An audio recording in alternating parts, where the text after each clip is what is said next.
কি হয়েছে ঘটনা? আপনি কোর্টে গেলে গেছেন? গেছি আমি বড় করে রাত্রে এলাম দশে আমার বাড়িতে এসে এটা চলালে আমরা এটা ঝামেলা হয়েছে। আমার বাপের বাড়ির চুলাটা দিছে আর কি। একটু জুড়ে কম। বাপের বাড়ির চুলাটা দিছে আর কি। কে দিছে? মিনি দশা হ্যাঁ। দিয়ে আমার একটা চুরির গদ্রা দিছে। বলছি আমি বলে চুরি করে আনছি। আচ্ছা। চুরি করে আনছি করে দাম বলছি আমি চুলা টুলা আনছি না। হঠাৎ করে ভিডিও আমার বাড়ি ঢুকে ছিল। ভিডিও আমার ধৈর্য না ধৈর্য করলো চুরিগুলো বেরোতে সেটা এবার খুব ইজ্জত সম্মান লেটাম রয়েছে। আপনারা কি ছিলতাহানি করছে ওইখানে? লেটাম লেগে চেষ্টা করছে।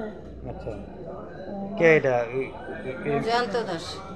আচ্ছা। জয়ন্ত দাস মা ধরে রাখছে মিনু দাসে ধরে রাখছে। জয়ন্ত দাসে খুব জোর জবরদস্ত করছে করে গলারটা দেখে ওষুরের মতো। কয়টার সময়?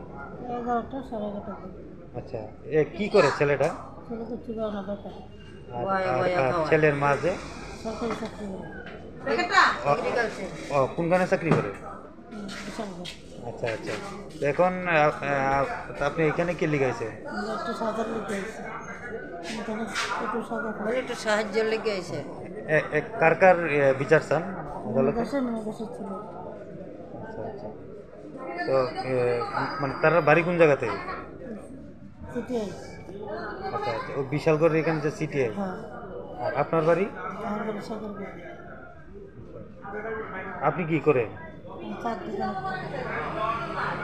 শেখেরপুরে।